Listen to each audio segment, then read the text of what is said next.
Your brand new iPhone deserves the best protection, and the iLune 3-Pack Screen Protector plus 3-Pack Camera Lens Protector has you covered. Don't take risks with your iPhone. Click the link in the video description to shop now on Amazon. Welcome to Bitcoin Bulletin. I'm your host today. Imagine having a trillion-dollar opportunity right in front of you. That's what Michael Saylor, founder of Strategy, has stumbled upon with his latest move into the fixed-income market. Michael Saylor's strategy is nothing short of revolutionary, redirecting just 1% of the global $300 trillion fixed-income market towards Bitcoin through financial instruments that fit within institutional fixed-income investors' mandates. That's hundreds of billions of dollars that could be pumped into BTC. And what makes this approach so genius?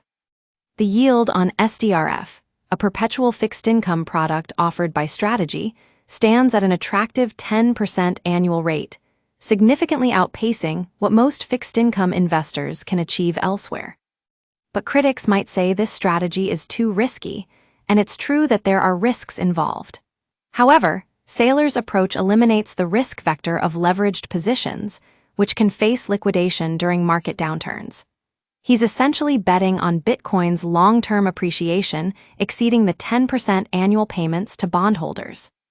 And with Bitcoin's historical returns averaging around 65% annually over the past 5 years, this spread provides a substantial buffer against market volatility. Now, let's put this into perspective. If you invested $100,000 in the S&P 500, which has historically returned about 6% annually after inflation, your investment could grow to approximately $3.3 million in real terms over 60 years. But with Bitcoin, if we assume a moderate growth rate of just 15%, your same $100,000 investment could theoretically generate returns exceeding $400 million. This isn't get-rich-quick speculation. It's mathematical certainty playing out over decades. And what's even more profound is the generational wealth implications.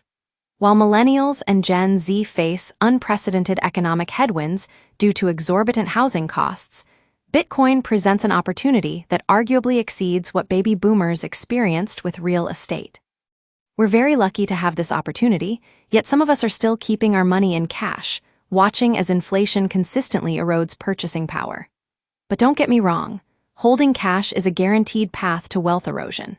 It's time to take a page out of Robert Kiyosaki's classic advice book and get into debt. The right kind of debt, that is, because being invested in productive assets like Bitcoin can transform modest capital into substantial wealth. The power of compound growth transforms even modest investments into significant sums over time. And with Saylor's institutional strategy, we're not just talking about individual investors. This approach has the potential to redefine how institutional capital participates in Bitcoin's ascent to global reserve asset status. So what does this mean for you? It means it's time to rethink your investment strategy and get on board with the world's fastest appreciating asset.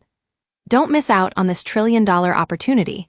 Invest wisely, stay informed, and keep watching Bitcoin Bulletin for all the latest updates and insights from the world of cryptocurrency.